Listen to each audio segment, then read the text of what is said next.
Picture this. You're standing in the checkout line at the supermarket. Your toddler spots a brightly colored candy bar and insists on having it. You calmly say, "Not today."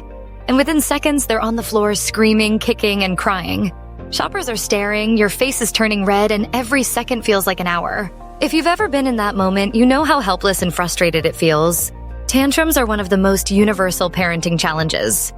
Every child has them, every parent dreads them, and every family has their own war stories. The truth is, yelling back rarely solves the problem. In fact, it usually makes it worse. So what can you do?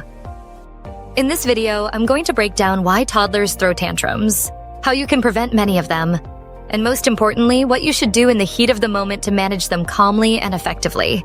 By the end, you'll feel less stressed and more in control, even in the middle of a public meltdown. Why toddlers have tantrums? Let's start with understanding the why.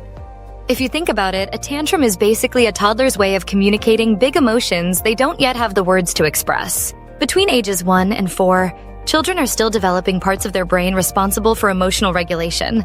The prefrontal cortex, which helps us control impulses, won't fully mature until their 20s. So when your toddler feels angry, sad, or frustrated, the emotions flood in like a wave, and they don't have the brakes to slow it down. Most tantrums come from predictable triggers. Hunger. Imagine how cranky you feel when you miss lunch. Now imagine being 2 years old and not able to explain it. Tiredness. Late naps or skipped bedtimes often equal meltdowns. Overstimulation. Too many lights, sounds, or people can overwhelm a toddler quickly. Frustration. When they can't do something, like fit a puzzle piece, they may explode. Limits. The classic, "No, you can't have that," often sets it off. Here's a relatable story. A mom once told me her daughter had a 20-minute tantrum because she couldn't wear her rain boots to bed. For the child, this was a serious issue. To us, it seems funny, but to them, it feels like the end of the world. Understanding that tantrums are a natural part of growth makes it easier to approach them with empathy instead of frustration. What's going on in your child's brain? When your child throws a tantrum, it's not just behavior, it's biology. The emotional part of the brain, the amygdala, is fully active, but the part that controls reasoning, the prefrontal cortex, is still under construction. That means when your child screams because you cut their sandwich wrong, it's not manipulation. It's emotional overload. Research from child psychologists shows that naming emotions helps activate logic pathways. So when you calmly say, "I know you're angry," you're helping their brain reconnect to calm thinking faster. Understanding this brain-body connection reminds us that tantrums aren't personal attacks. They're developmental milestones, prevention strategies. Now, prevention doesn't eliminate tantrums completely, but it can reduce how often they happen. Think of it like child-proofing your home. You may not stop every fall, but you reduce the chances. Here are proven prevention strategies. Stick to routines. Toddlers do better when life feels predictable. Consistent meal times, naps, and bedtimes help keep their emotions stable. A hungry or overtired child is a ticking time bomb. Offer choices. Give them controlled independence. Instead of asking, "Do you want to wear shoes?" Ask, "Do you want the red shoes or the blue shoes?" They feel empowered, but you're still in charge. Set clear expectations. Before entering a store, say, "We're only buying milk and bread today, no toys." This reduces surprises that trigger meltdowns. Distract and redirect. If you see frustration building, quickly switch gears. "Can you help me carry this?" Or, "Look, a bird outside," works wonders. Plan ahead. Bring snacks, small toys, or books for outings. Many tantrums happen because kids get bored or restless. Think of prevention as your parenting shield. It won't stop every arrow, but it will protect you from most of them. What to do during a tantrum? So let's say prevention didn't work and the meltdown is happening right now. What do? Stay calm. I know it feels impossible, but the more you yell or get flustered, the worse it gets. Your calmness teaches them how to respond to stress. Take a deep breath, acknowledge their feelings, and say, "I see you're really upset because you wanted that toy." Naming their emotion shows you understand, which can actually shorten the tantrum. Keep them safe. If they're on the floor kicking, make sure they can't hurt themselves, but avoid grabbing or restraining unless necessary. Let the storm pass. At peak meltdown, reasoning doesn't work.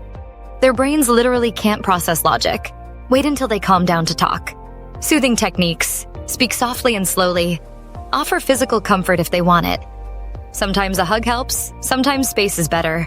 Try modeling calm behavior. Let's take 3 deep breaths together. Example. One dad shared that when his daughter had a tantrum, he would sit next to her and quietly stack blocks. Eventually, curiosity won over anger, and she joined him. It didn't work every time, but it often shifted the energy. Sometimes toddlers just need a soothing environment to reset. A calming sound machine or a soft musical nightlight can do the trick, whether you're at home or traveling. I've added some of the top-rated ones from Amazon in the description and pinned comment. They're compact, easy to use, and many parents say it helps stop meltdowns before they get out of control. If tantrums often happen around bedtime or in public, this can be a lifesaver, what not to do. Let's flip the script and talk about what to avoid. Don't yell. It feels like the quickest way to stop the behavior, but usually it just escalates things. Your loud voice adds more chaos. Don't shame them. Saying you're bad or stop being a baby hurts their confidence. Instead, separate the behavior from the child. This behavior is not okay, but I love you. Don't give in all the time. If you always buy the candy to stop the screaming, they learn that tantrums equal rewards. Instead, hold the boundary but offer comfort. Consistency is key. Even if it's tough in the moment, staying firm now makes things easier later. Long-term strategies. Beyond reacting in the moment, you want to give your child tools for the future. Teach emotional words. Help them label feelings. I'm angry. I'm sad. Language reduces frustration. Practice calm-down routines. And play pretend breathing games. For example, smell the flowers, blow out the candles. Do this when they're calm so they can use it later. Praise good behavior. If they handle disappointment without a tantrum, say, "I'm so proud of how calm you stayed."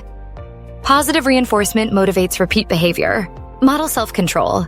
Kids mirror parents. If they see you handle frustration calmly, they'll eventually copy you. Remember, tantrums don't disappear overnight, but over time, these habits help your child manage emotions more effectively. Parents often ask, should I ignore the tantrum? Sometimes yes. As long as they're safe, not giving attention to the behavior can reduce repeat episodes. What if my child tantrums in public? Stay calm, do what you would at home, and don't worry about judgmental stares. Most parents have been there. When should I worry?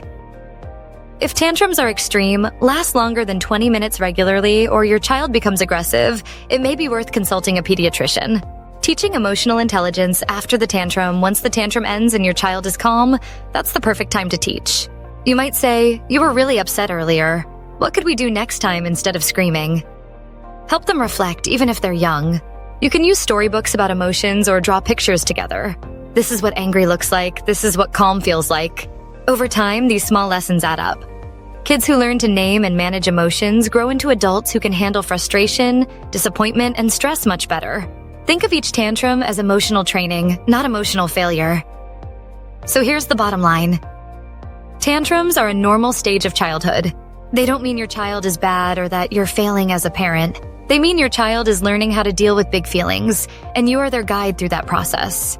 By staying calm, preventing what you can, and handling the storm with patience, you're not just surviving tantrums.